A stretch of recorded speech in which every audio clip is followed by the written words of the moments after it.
letrados. Aquí tengo un americanito y como ya estarán viendo, por aquí tenemos un video de James Hoffmann que habla sobre tostado. Si no saben quién es James Hoffmann, tienen que ver su canal, tienen que ponerle subtítulos y tienen que ver absolutamente todos sus videos. Así que ni lo vi todavía. Yo cuando vi esto y vi el comienzo nomás dije, la puta madre, bueno, vamos a tener que reaccionar a esto, ¿qué va a ser?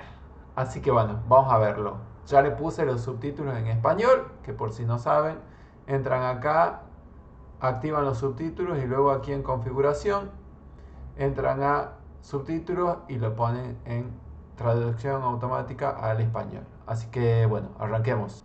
¿Qué tal esa toma? No sé cómo no la he hecho.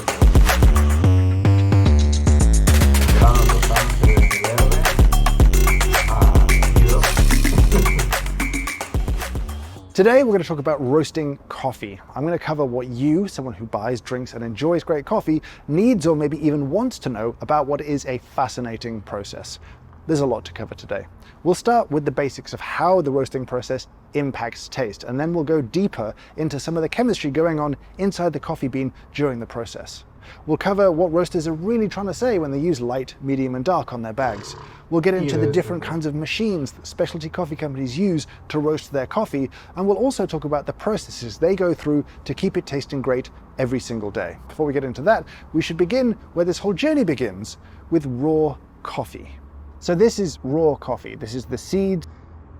Ese café que tiene ahí, ese verde que tiene, prácticamente, salvo este, no veo ningún defecto. O sea, de puta madre.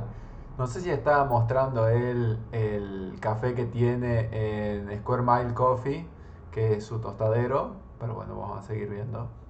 Esto es un café verde sin defectos prácticamente. O sea, no pareciera haber agriado, o sea, que le agarró las heladas, que se secó mal, que estuviera hongo, que estuviera comido por bicho, que estuviera partido. O sea, se lo ve bastante bien este verde. It's the dried seeds of the coffee tree, and right now it smells and tastes, well, pretty terrible. It doesn't smell of much at all. It smells kind of like, well, plant seeds a little bit, because that's what it is. All of the flavor happens in that process of transformation inside the roasting machine, and it is an astonishing process of transformation. You would never think, looking at these, potentially tasting these, that they were capable of so much flavor and so much complexity, but as we're going to explore today, they absolutely are. Now, it's the roasting process that creates those kind of familiar coffee flavors that we all enjoy. And when we talk about the roasting process, we often simplify it down to three characteristics that change in the process as we roast the coffee. And the first one is bitterness. The longer we roast the coffee, the darker the color of it will be, and a little bit like caramel, a darker caramel will also taste much more bitter. So there's an increase in bitterness during the roasting process. The second characteristic we often simplify is acidity. Now that actually increases initially and then has a little bit of a bell curve and then begins to decrease the darker the roast gets. For this reason, a lot of people prefer darker roasted coffee. It doesn't have the acidity that they don't particularly enjoy. However, it's rare to find dark roasted coffees in the specialty coffee world, and that's because of the third characteristic we need to talk about, which is difficult to talk about without sounding a little bit pretentious, and that is origin characteristics. Where you grow coffee, be it soil type, climate, altitude, or even how you process it after harvesting, well, all of that will have an impact on the kind of chemistry inside the seed. And when you roast it, well, different coffees will produce different flavors. We'll call this origin characteristic. And initially, when you roast a coffee, you do create those flavors. You can only create them based on what's there, but there's a process of creation initially. Then, however, the longer you roast the coffee, the less of those distinct, unique characteristics that belong to that particular coffee remain. And you get more and more of what we call a kind of generic roast taste. Put another way, darker roasted coffees ultimately end up tasting much more similar. And because specialty coffee is so interested in unique characteristics. Ojo, que lo que está diciendo muy de buena manera aquí James es que, o sea, si nunca has probado café de especialidad, y pensás que has probado café, en realidad has probado el gusto de tueste, algo bastante genérico, y yo le agregaría sabor a óxido y a rancio, y no el sabor que estoy probando yo aquí en mi taza.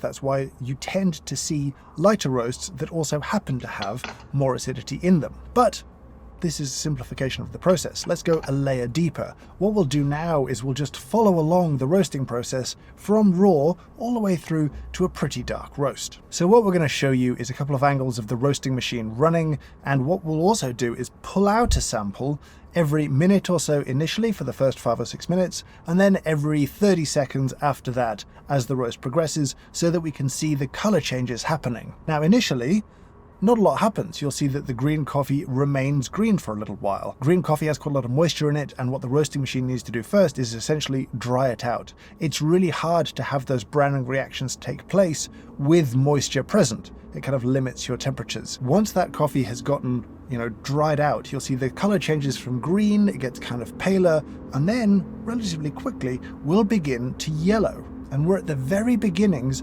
of those kind of browning flavors. Now, this roasting chemistry, as it progresses, does some really interesting stuff.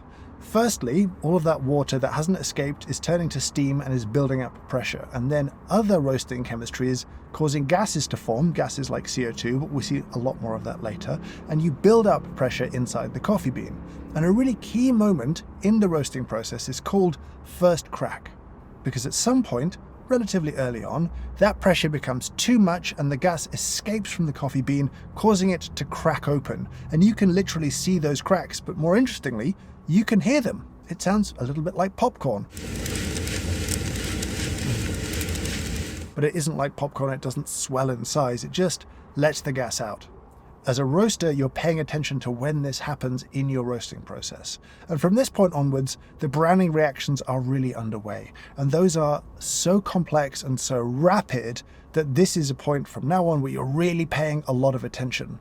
Those color changes are relatively minor, but the flavor changes happening now are actually surprisingly large. Historically, roasters just looked at the color of the coffee beans. We'll talk about why they don't do that anymore, but ultimately these shifts aren't very visible, but they are big changes in flavor. Big changes in acidity and sweetness and bitterness are happening right now. At this point, you could probably take the coffee out and drink it and enjoy it. Depending on your vision as a roaster on how you like coffee to taste, the coffee may roast a little bit longer.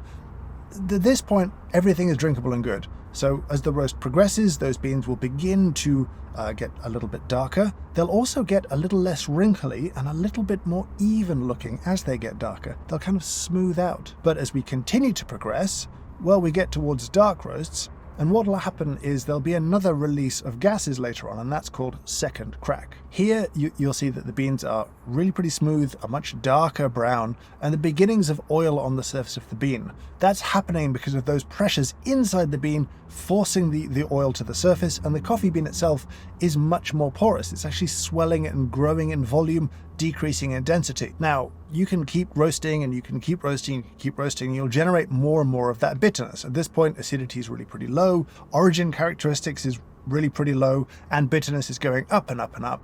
You might also see an increase in texture and kind of body and mouthfeel when you brew that coffee, but after, in this case, I think 17, 18 minutes. Por ahí no se ve, pero esto, miren esto, está quemadísimo.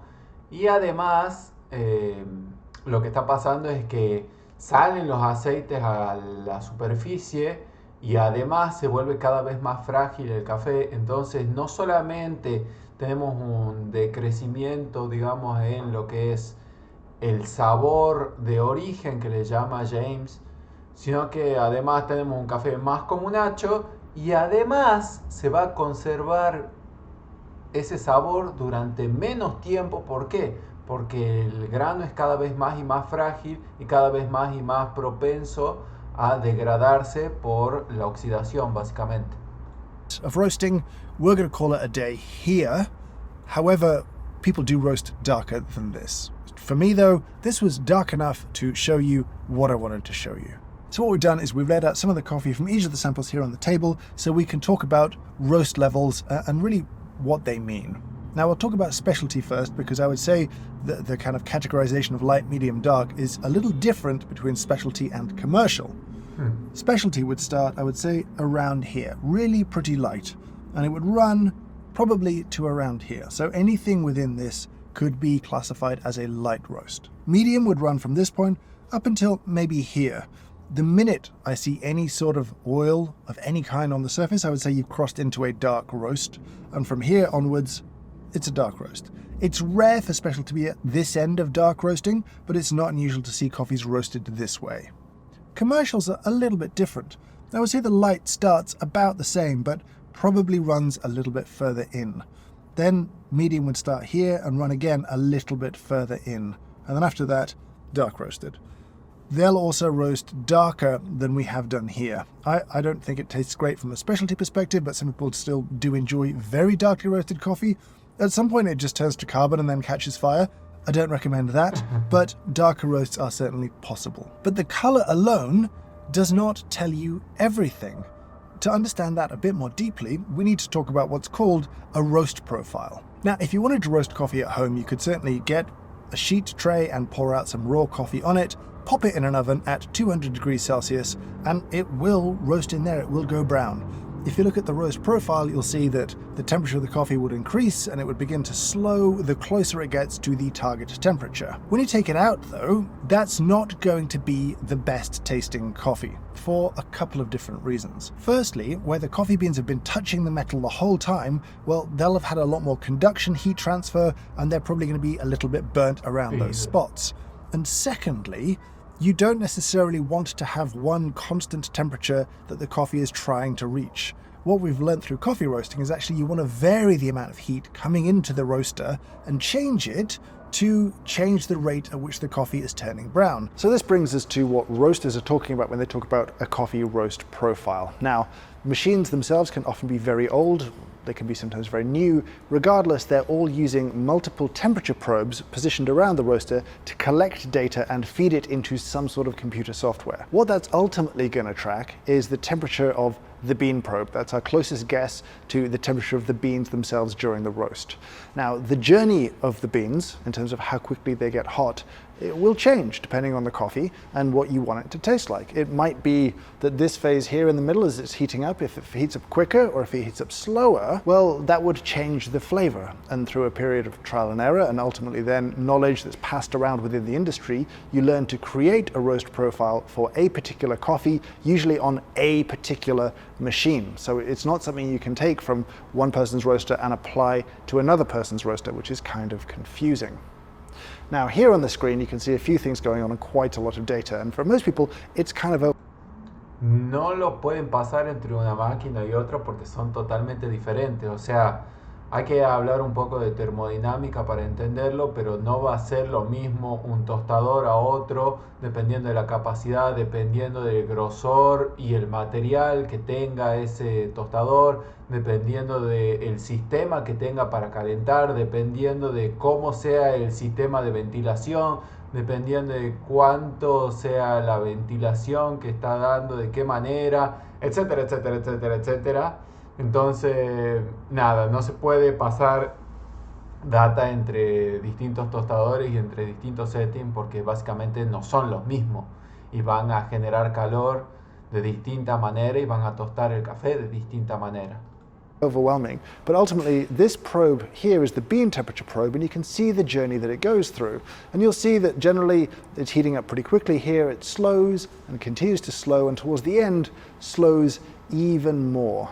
That's not absolutely universal, but it is extremely common. And during the roast, roasters are making small changes to the amount of heat coming out of the burner, or in some cases the amount of air flowing through the drum, to change how much heat is being transferred to the coffee itself. And that's how you create a roast profile. Roasters aren't aiming for one perfect profile, but they are aiming for consistency in their roasts. And I want to talk just briefly about how they approach that. Now, the first most obvious thing to do is to taste the coffee that you roast. And most roasters will be tasting everything that they roast. But there is a problem.